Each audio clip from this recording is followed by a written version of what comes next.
It's a beautiful fall day in the backyard. Look at those colors. Fantastic. Until this.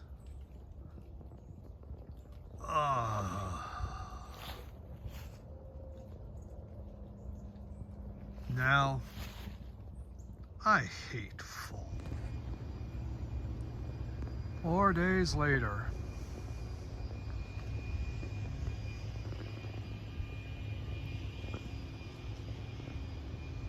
Fall is done.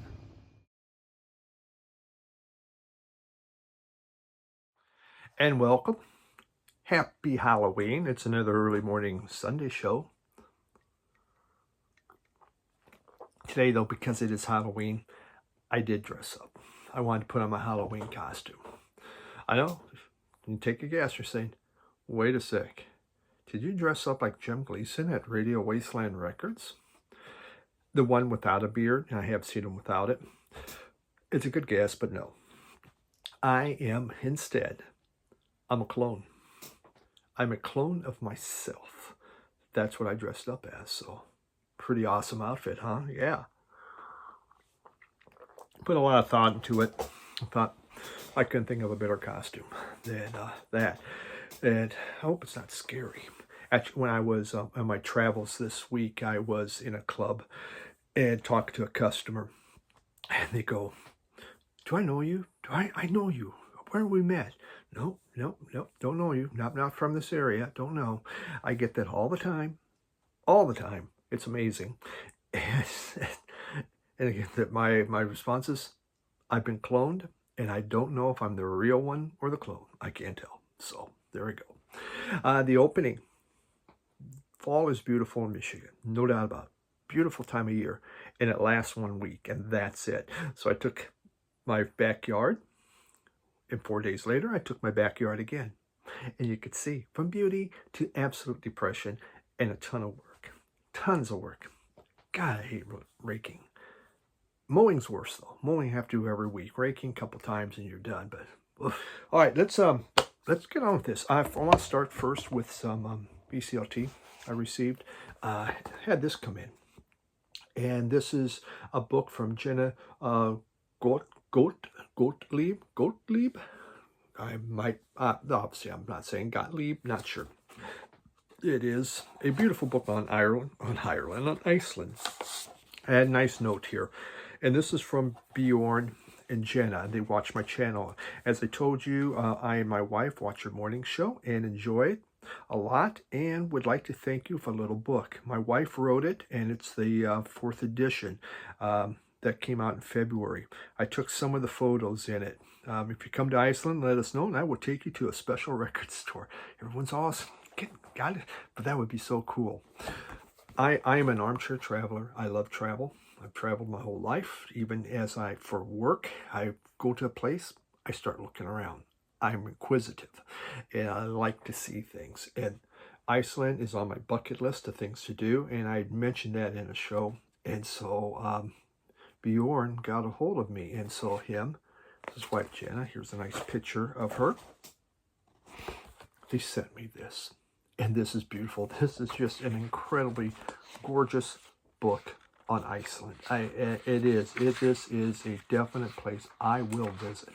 And it's filled with incredible pictures.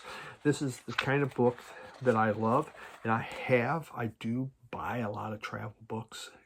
I can sit down and I will read this and just soak it in. And my wife already checked on prices. She goes, well, it looks like it's, as long as we travel before June, it should be good.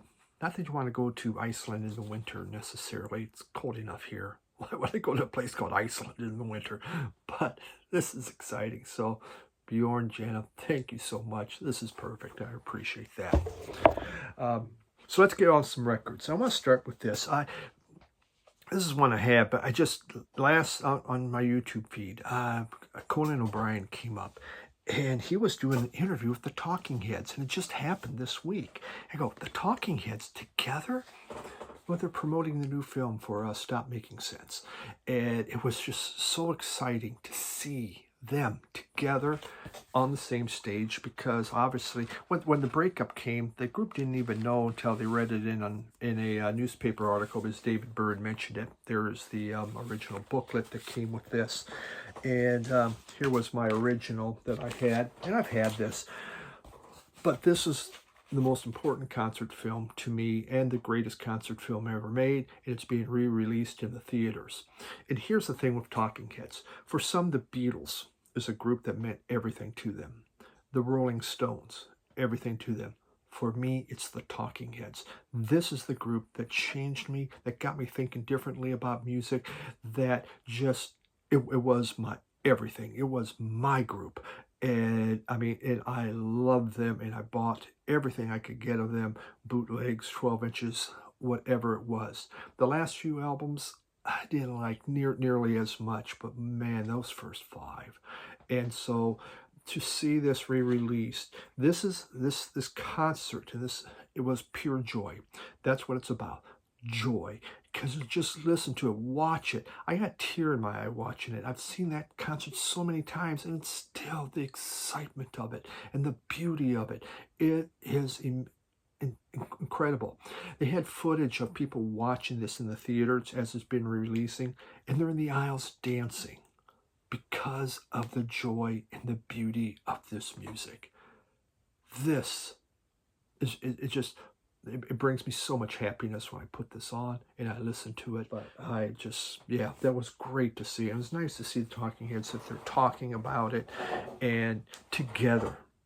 They look older, you know, unlike me, who has not aged a bit. They definitely looked older. So they have a lot more wrinkles than I do, and we're about the same age. So we had that.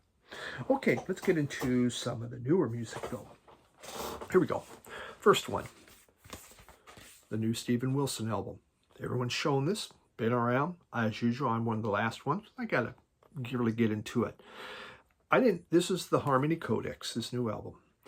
I didn't know anything about Steven Wilson's solo work. I just knew the remixes he's done, like for Jethro Tull box sets and other remixes. His name's out there everywhere.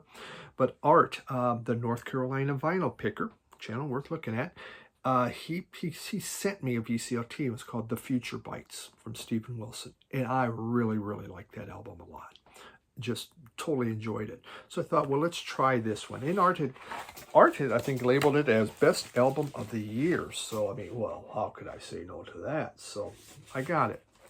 This album is definitely more prog, I would say, than the Future Bites. Future Bites, I think, was more pop. You know, just more accessible, shall we say. This is still accessible, but it definitely, it's different. I mean, there's certain songs like Impossible Tightrope, and it's just really fast paced. I really enjoyed that one a lot. I find on here there's a lot more electronics going on, some excellent drumming happening, but some of the songs are a lot quieter. The thing, you know, I've always struggled with prog. You know, I guess Jethro Tull was considered prog. I never thought of them as prog, but, you know, a lot of the, you know, bigger, you know, like Gentle Giant and, you know, well, Yes, though I like a couple Yes albums.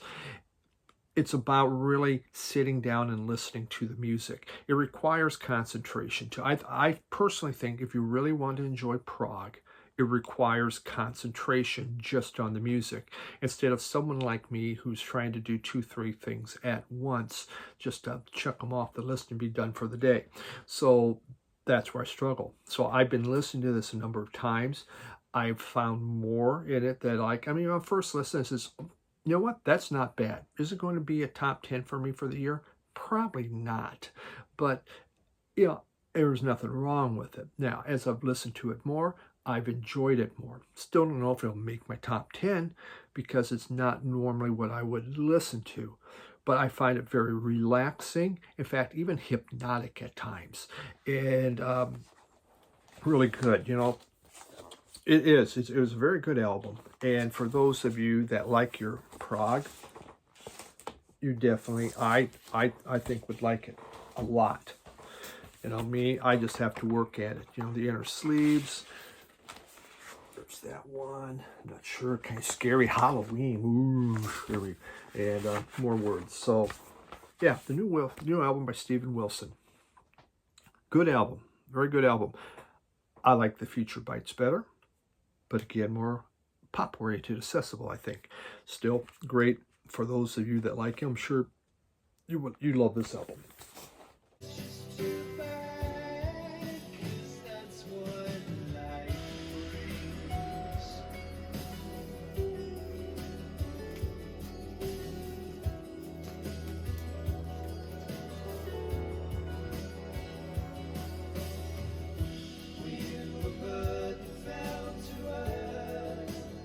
Then we go to,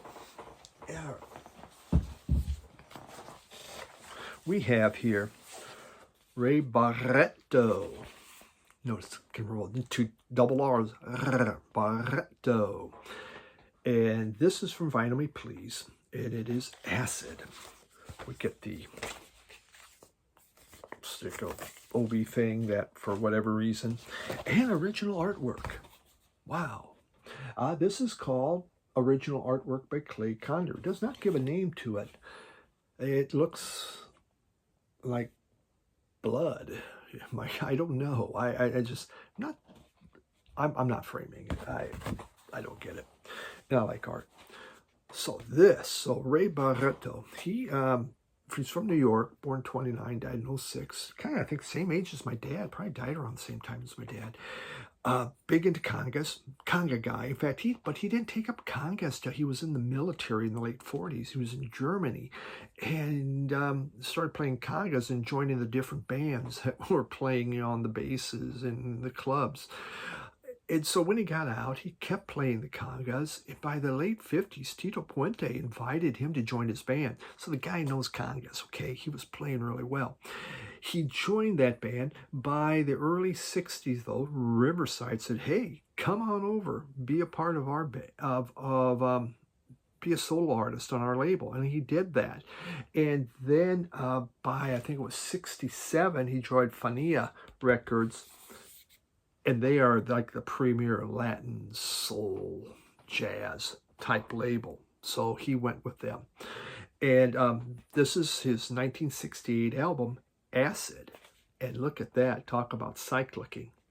There's nothing psych about this, though. Don't let that fool you. This is just fun Latin soul salsa. And it is really great. We have a whatever color, kind of a poopy, swirly brown. The book, generally they give a little book. This one they gave a big book, so we have bigger words. It's just, it seems, it would have been nice, maybe a picture. And then they kind of waste a page here. We put in super big letters, and I'm not quite to that age yet. I'm not sure. Could have just eliminated that maybe, or made some pictures on there. That would have been fun, but that's being nitpicking. The album itself, I mean, it just starts off with El Nuevo Barreto. And man alive, it is just salsa fun. You listen to that, you smile, you want to get out of your chair, you want to do some 1, 2, you know, it just, God, it makes you want to dance. So good. You have the Teacher of Love, and that is just incredible drumming happening on there. So much fun. But the big one, I didn't know he made this song was A Deeper Shade of Soul. It's on here. I mean, I did not know that. And so I was like, oh, how about that? And it's great. It's wonderful. I'm going to give you 2 samples. One is El Nuevo Barreto, and the other is A Deeper Shade of Soul. And, you know, so you can listen to that. But great. This is a great album from Vinyl Me Please. I really love this. I love that Latin sound. And he has it going on here. Really, really good stuff. Super stuff, but not psychedelic. Acid by Barto.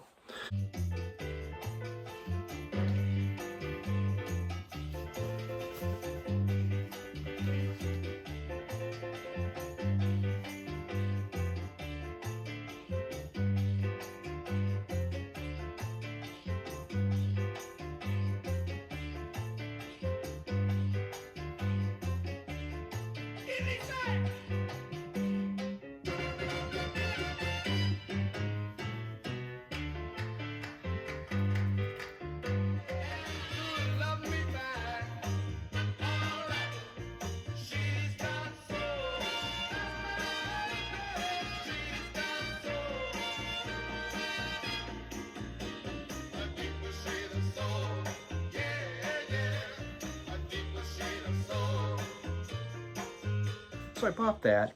And then I decided, you know what? I ordered this. It's just because the deeper say, I hear that and go, God, Urban Dance Squad.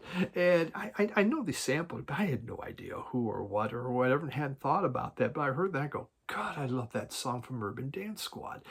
So I went out and I bought the singles collection. And this is the 2-album set. Go. And I did not know they were from Holland. It was interesting that this group, they formed, there was a festival. And it was just kind of this spontaneous, well, let's just form a group and we'll play at this festival, which is what they did. But it went down so well that they decided to keep it together and make this into a group. And so, you know, they started in 86 and broke up in 00. And, you know, their first song was, you know, their first album, what was it? It was it Mental Floss of the Globe? Something like that. Came out in 89. And on it, Deeper Shade of Soul. And I won't play you. That's it. You heard the sample there. I want you to hear the sample on this. Talk about, hey man, we're just taking this and we're going to use it. But this group, when you think about it, they were similar to like Fishbone, maybe Faith No More, in even Living Color. They were taking rap and rock and putting it together and making it happen. And I really enjoyed the first album, you know, 2-album set. The first album's great. It just rocks, really, really rocking. But the time you get to the side, the C side, it's getting more rap. And I didn't enjoy that as much. But the first side, the first, you know, album was great. Then there was one song on here. Oh man, what was it? It was called Bureaucrat of the Floor. This is just really hard to read. What the heck you got going on? Bureaucrat of the Flacco Street. Bureaucrat of Flacco Street. They had like monks chanting on it. It's just like, well, that's stupid. I don't like that whatsoever. But, you know, and I could have bought just their first album to have Deeper Shade of Soul, but I thought, why not just get the singles collection and hear what else? And I'm glad I did, because they had other things that were very, very good. And so this was very enjoyable. I liked it. And now we have both versions of Deeper Shade of Soul. But there was more on here that I like. So really, really good.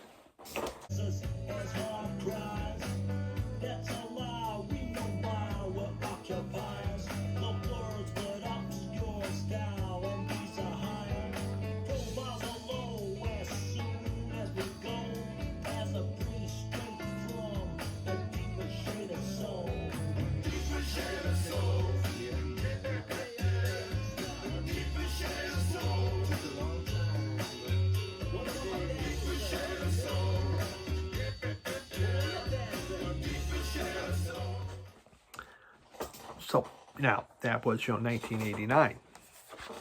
Got another one that came out in the late 80s. Enya. This is her greatest hits. Her name, Enya Petagran Ni Baharane. It's Celtic, so you know it's like French. I can't say it. I don't know. English translation: the Angelican. Her name would be Enya Patricia Brennan. And, I mean, talk about someone that was incredible. And is this not the most beautiful picture? This is something you could hang on the wall. This is drop dead gorgeous photography. I absolutely love it. Enya, just for a fun fact for you, is the second best-selling artist in Ireland. Probably she's the #1 selling solo artist in Ireland. How about that?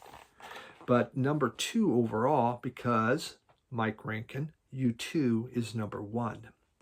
Then comes her, not Van Morrison. And I mean, she sold millions. Now, I did not know this, but her family was had the group Clandad. Clandad, I mean, it's just huge. huge group, huge. I used to have a number of their CDs, just great Celtic music. And she was a part of it from 80 to 82. She was born in 62. But then she decided to go out on her own and go solo. And what she'd like to do with her music is she would multi-track and multi-layer her voice, added piano to this Irish sound. And she began doing stuff for movies, for different soundtracks. And then in 1988, she put out Watermark and Oracle Flow. My God, pure beauty.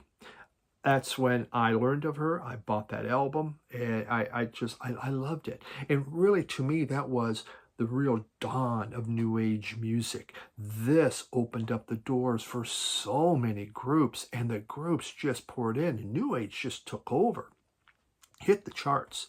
Now, she's won 4 Grammys, Best New Age Album, because after Oracle Flow, after Watermark, her next 3 albums were multi-million-dollar sellers.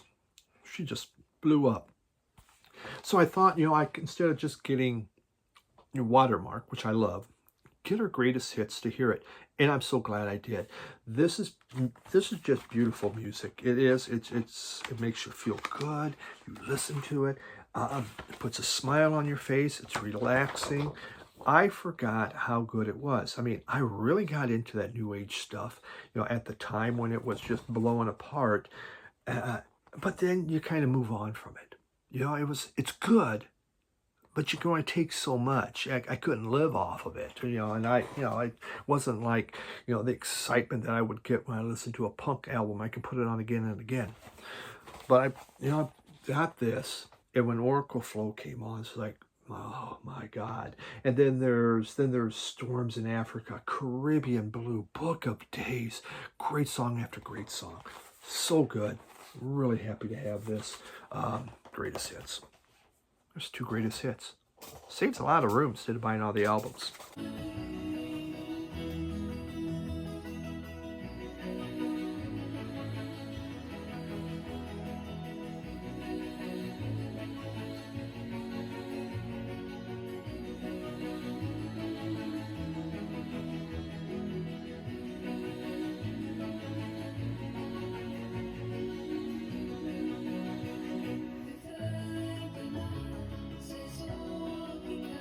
Scott Gurin sent me this, and I'd sent him an album. It took forever to get him to him, but the Flying Nun, he'd asked for it, so I sent that to him, and he sent me this. Hits and Corruptions came out in '86 in the UK, and this just looks at some of these crazy industrial, punk, alt-rock type groups on here. I mean, you got the noise flutes, which is just pure weirdness. You have the noise and power of early sonic youth happening. The industrial noise of Bog Sled, and it's just crazy. Pig Brothers, Fish Wives, Tools You Can Trust, Blurt, Muslim Guys. It can be obnoxious. It's not something, you don't dance to this sucker. I'm just telling you, you just don't. But it was really fascinating, and I did enjoy it. So, Scott, thank you. This was pretty cool.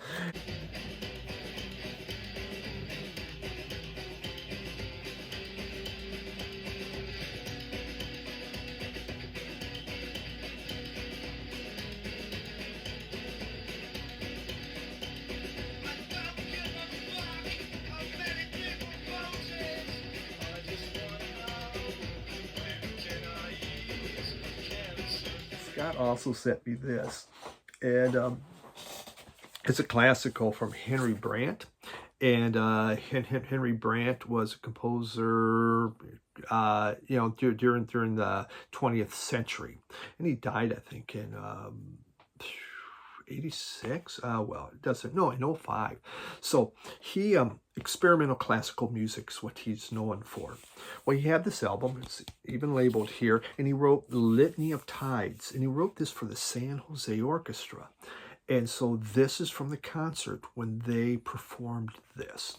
On the other side, you have a Beethoven, Dvorak, and Bach. But side one is Litany of Tides. It's definitely more experimental classical.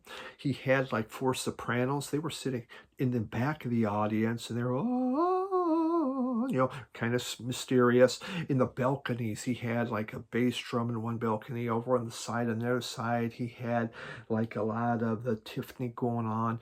And so it was just, he spaced these things around to kind of give this surround sound feel. And yeah, it was very interesting. It's very neat. So Scott, not bad at all. I enjoyed this thing, and we even have comments from the producer, just in case you want to know what the producer thought.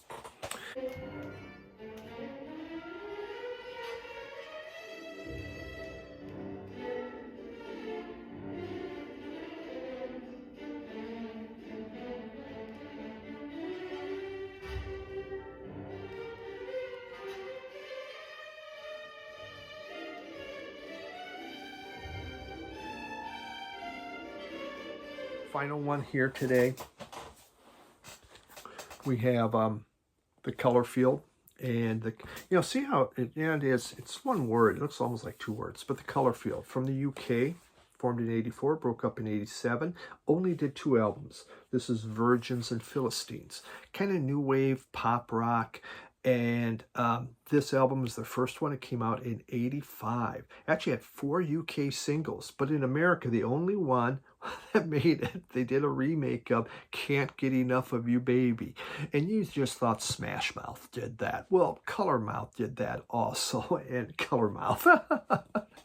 Colorfield did that also, and I guess it hit the charts. I don't know, but this music, it's hummable, it's catchy.